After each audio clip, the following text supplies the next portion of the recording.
हा असा आमचा मस्तपैकी दोघांचा ब्रेकफास्ट. नमस्कार.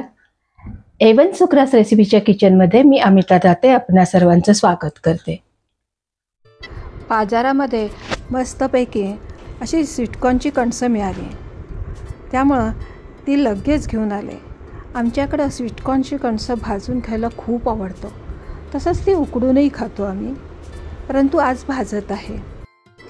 अजूनपर्यंत एवन सुक्रास रेसिपीला सबस्क्राईब केलं नसेल तर सबस्क्राईब करा आणि बेल आयकॉनचं बटनही दाबा, म्हणजे सर्वप्रथम नोटिफिकेशन तुम्हाला येईल. ह्या स्वीटकॉर्नच्या कणसांपेक्षाही गावरान कणसं मिळाली तर मात्र तुम्ही बघा.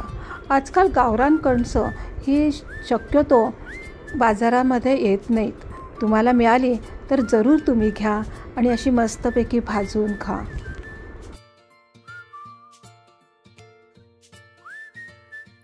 थोडंसं असं मीठ घ्यायचं, त्यामध्ये लाल तिखट घालायचं आणि त्यावरती लिंबू पिळायचं. असं कणसांना हे लिंबू मीठ तिखटाचं मस्तपैकी मिश्रण चोळायचं आणि छान गरमागरम कणसं खायची. कमीत कमी आठवड्यातून 2 वेळा तरी असा साधा आणि गावरान मेव्याचा नाश्ता करा. असं करून बघा, तुमच्या प्रकृतीवरती छानच त्याचा फरक दिसेल आणि आपल्या पोटाला, पचनशक्तीला नैसर्गिक खाण्याची गरज असते. करून बघा. असं कमीत कमी आठवड्यातून 2दा तरी असा फळांचा किंवा गावरान मेव्याचा आस्वाद घेऊन बघा.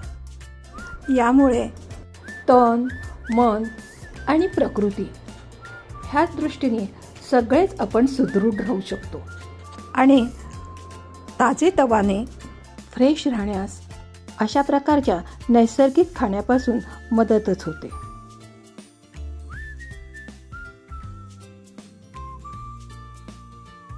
इथं मी अशा उकडलेल्या शेंगा घेतलेल्या आहेत. कुकरमध्ये मीठ घालून ह्या शेंगा अशा उकडून घ्यायच्या आणि त्याही खायच्या. असा एखाद दिवशी ब्रेकफास्ट करून बघा तुम्ही, खूप छान आणि फ्रेश वाटतं. असं लाल चुटूक कलिंगड घेतलेलं आहे, केळी घेतलेली आहेत, शक्यतो देशी केळी घ्या आणि एक काकडी, गाजर, टॅमॅटो आणि एखादा आंबा. ह्या आंब्याच्या सीझनमध्ये एक आंबा तर पाहिजेच. असा हा माझा आणि माझ्या मिस्टरांचा आजच्या दिवशीचा ब्रेकफास्ट. मला आणि आमच्या घरातल्यांनाही बहुतेक वेळेला हा असा ब्रेकफास्ट खूपच आवडतो. छानशी रेसिपी घेऊन पुन्हा भेटूयात. बाय.